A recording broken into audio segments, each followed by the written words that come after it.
And I give the call to the honourable member for Fremantle. Thank you, Speaker.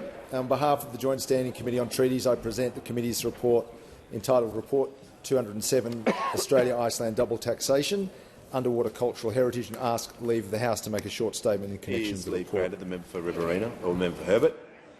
A leave is granted. The member for Fremantle may proceed.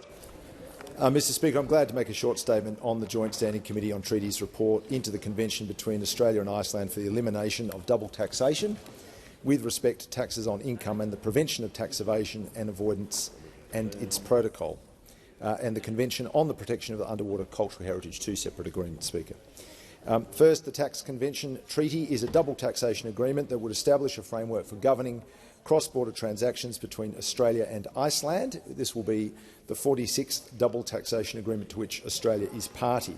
And, Deputy Speaker, based as it is on the OECD's Model Tax Convention on Income and on Capital, the Tax Convention draws on best practice principles to avoid double taxation, that is, the potential for entities or activities to be taxed in each jurisdiction rather than in the most appropriate jurisdiction, while also preventing base erosion and profit shifting and treaty shopping, all bad things.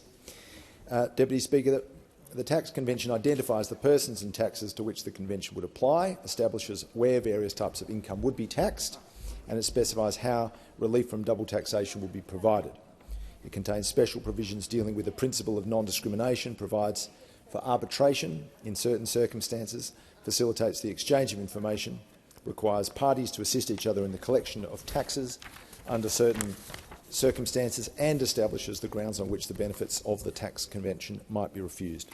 Now, during the course of the committee's inquiry, Deputy Speaker, evidence was presented in relation to the constitutionality of the legislation, specifically with regard to the powers to be used in meeting the obligations under the Convention to collect tax due to another country. The committee noted, however, that Treasury's substantially different views on this matter, and ultimately, of course, such constitutional questions can only be resolved by the High Court if that was ever required. Though Australia's two-way trade with Iceland is of modest scope, the committee is of the view the Tax Convention will provide a foundation for such activities to expand, and the committee notes in particular the provisions that would exempt Australian superannuation funds from the application of withholding taxes on investments they make in Iceland. On that basis, the committee supports the Tax Convention and recommends binding treaty action be taken. Now, the second convention, Deputy Speaker, is the Underwater Cultural Heritage Convention, and it's the first comprehensive treaty on this important matter that clearly transcends national borders, including with respect to our significant military heritage.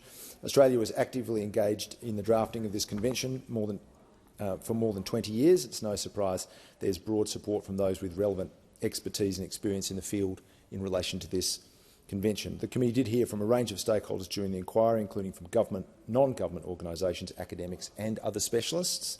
All supported ratification, many with considerable enthusiasm. The ratification of the convention is a positive development in the protection of traces of underwater human existence, including those that have national and international significance, such as Aboriginal and Torres Strait Islander underwater cultural heritage. Ratification will also serve to ensure that Australia is able to continue its leadership on underwater cultural heritage issues in the Asia-Pacific and more widely. Key elements of the convention include the protection and preservation of underwater cultural heritage that's been underwater continuously or periodically for at least 100 years, preferably in its original place. The convention obviously encourages state parties to sign up to bilateral, regional and multilateral agreements on underwater cultural heritage and adopt rules and regulations to ensure its protection. It provides for other protections of underwater cultural heritage, including by raising public awareness, education, research, training in underwater archaeology and the exchange of technology.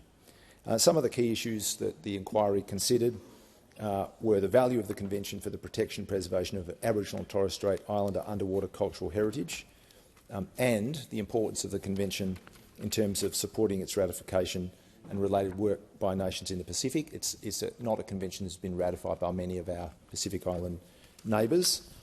There's no doubt that with respect to First Nations heritage, Australia does have an opportunity, as in lots of other areas of life, to do more. It's an area that's been identified for some time as being rich with under-recognised and under-protected cultural value. As always, I thank the Secretariat for all their work, all those who made submissions and appeared before the committee, the Deputy Chair and my fellow committee members. We support both of these conventions, but latterly the Underwater Cultural Heritage Convention, and on that basis, Deputy Speaker, I commend this report to the House.